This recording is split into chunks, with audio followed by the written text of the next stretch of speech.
Panama में hiking के लिए जाने वाली दो लड़कियां जो 2014 से आज तक लापता हैं, इनके बारे में पुलिस आज तक खोज में है। इनके बारे में ऐसी मालूमात मिली हैं जिसने पुलिस और मीडिया को चकरा के रख दिया। वेलकम टू अंधेरों का सफ़र। आगे बढ़ने से पहले हमारे चैनल अंधेरों के सफ़र को सब्सक्राइब कर दें और बेल आइकॉन को प्रेस कर दें।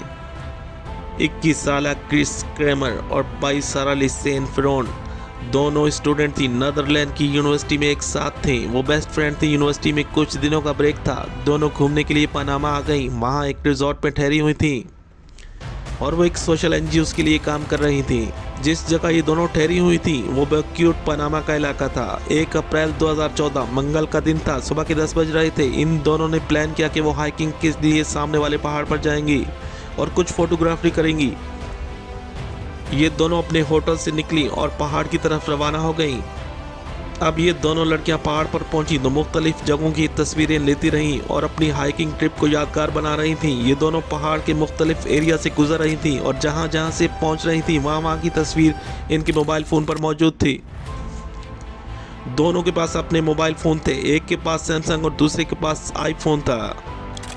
इस पहाड़ में एक मकाम मैनाडोर था। वहां तक ये दोनों लड़कियां बहुत खुश और पुरसकून थी। तस्वीरों से तो यही बात जाहिर हो रही थी। इन तस्वीरों में एक बात अजीब थी कि वो जहां जहां से गुजर रही थी एक कुत्ता इनके पीछे मौजूद था और फिर दोपहर हो चुकी थी। दोनों पहाड़ के ऊपर आ चुकी थी। अब इन्होंने वापसी का रुख किया तो इन्होंने पहाड़ की दूसरी जानिब से वापसी का रास्ता चुना जो सीधा जंगल की तरफ जा रहा था और टूरिस्ट के लिए ये इलाका बंद था।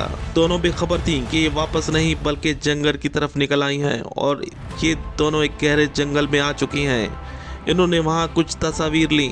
अब ये हाइकिंग ट्रिप इन दोनों के लिए भयानक होने वाला था। 4:39 क्रिस कैमर के नंबर से 112 को कॉल मौसूल होती है जो रेस्क्यू का नंबर था। इस बात की तरफ इशारा था कि दोनों लड़कियां किसी प्रॉब्लम या खतरे में आ चुकी हैं। 112 की तरफ से क्रिस के नंबर पे दोबारा कॉल की जाती है तो इस नंबर पावर ऑफ जा रहा था। क्रिस की मोबाइल की बैटरी डेड हो चुकी थी। 12 मिनट बाद सेम इसी नंबर से 4:51 पर 112 को दोबारा कॉल आई, लेकिन ये मोबाइल सैमसंग का था और लिसेन का मोबाइल था। दोनों कॉल्स में अजीब बात ये थी कि कॉल करने के लिए एक ही नंबर चुन और ये दोनों मोबाइल से कॉल्स 112 को ही की जाती है, लेकिन बात ना हो सकी। इसके बाद दोनों लड़कियां लिसेन और क्रिस क्रेमर लापता हो गई, जिसके बाद इनसे रब्ता ना हो सका। एक आया कि दोनों लड़कियां अपने रूम में वापस नहीं आई। पुलिस की जानिब से इनकी तलाश शुरू की गई और इनकी रूम की तलाशी ली गई तो पुलिस को एक डायरी मिली जिसमें इन दोनों ने हाइकिंग पर जाने के लिए लिखा हुआ था। पुलिस ने इस पहाड़ पर सर्च ऑपरेशन शुरू कर लेकिन कामयाब ना हो सकी। इनका कुछ पता ना चल सका कि ये कहाँ गई और फिर पुलिस की तरफ से इनकी कॉल हिस्ट्री निकाली गई तो मालूम हुआ कि 3 अप्रैल को 911 को कॉल करने की कोशिश की गई थी और 5 अप्रैल के बाद इनका फ़ोन दोबारा ऑन हो। पुलिस तहकीकात करती रही। ये दोनों आज तक भी लापता रहीं। ज़मीन खा गई, आसमान खा गया, इनका पता ना चल सका। आखिर ये दोनों लड़कियों के साथ क्या हुआ, वो कहाँ गईं?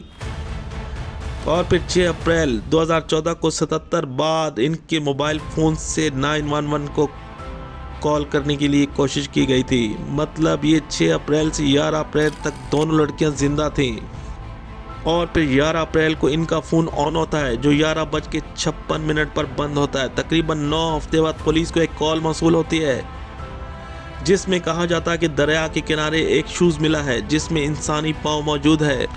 पुलिस मौके पर पहुंचकर शूज़ रिकवर करती है और इसे डीएनए के लिए लेबॉर्ट्री भेज दिया जाता है। लेबॉर्ट्री की रिपोर्ट में ये पाँव लिसेन का था। कुछ दिन बाद पुलिस को इंसानी हड्डियां मिलती हैं जिन पर गोश्त मौजूद। टेस्ट किए जाते हैं तो ये बात कंफर्म हो जाती है कि ये दोनों लड़कियों की बाकियात हैं। वो दोनों लड़कियां मर चुकी हैं। पुलिस को एक बैग मिलता है जिसमें एक मोबाइल फ़ोन था जिसको अनलॉक किया जाता है तो पुलिस को मालूम होता है कि ये क्रिस क्रेमर का मोबाइल था। अब वो बात जिसने सबके रोंगटे खड़े किए, जून के बाद भी इस मोबाइल में तस्वीरें मौजूद थीं। यो इन दोनों लड़कियों की थी, जिससे ये बात जाहिर होता है कि ये 11 अप्रैल के बाद भी जिंदा थी। तो फिर 911 और 112 को कॉल क्यों की गई, ये सवाल। और फिर ये सवाल कि इनसे राब्ता क्यों ना हो सका।